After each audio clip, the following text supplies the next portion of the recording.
A couple of weeks ago, actually about 3 weeks ago, a friend of mine, she was going through drug rehab, and she came back to the house and she said that a counselor gave her this information about this website to look at.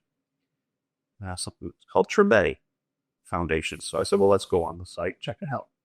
So I go on it, and as soon as I saw it, I knew I had to go. So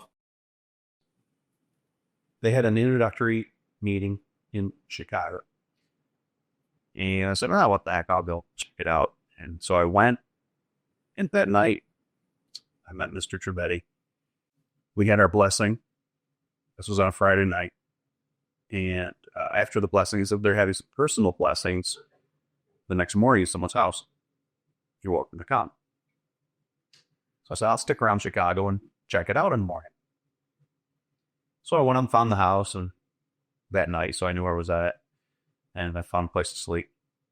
And I called this friend that I'd met the next morning. So I woke up and I said, I feel full. I felt like nothing mattered. Like I had everything. As if my past was gone. And I felt clear. And this is just a small group blessing. So I called this friend. I said, let's meet for coffee, which I really didn't need coffee either. I was like, oh, yes. So I kind of had to force it down.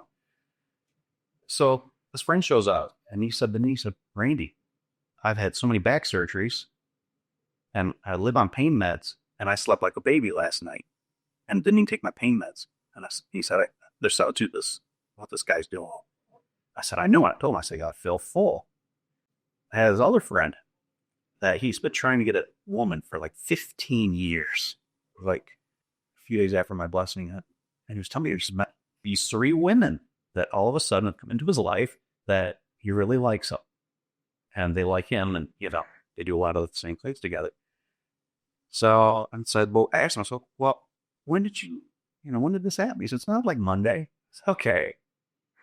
So immediately I called Fred, Fred is like, he's like the president's husband of Tremeti. I said, Fred, what's going on here? All my friends are having these crazy things happen to them, coming into their life, this great stuff. He said, it's the ripple effect. He says, you're so connected with your friends that they're getting all this benefit from you going. So I said, well, that's pretty cool.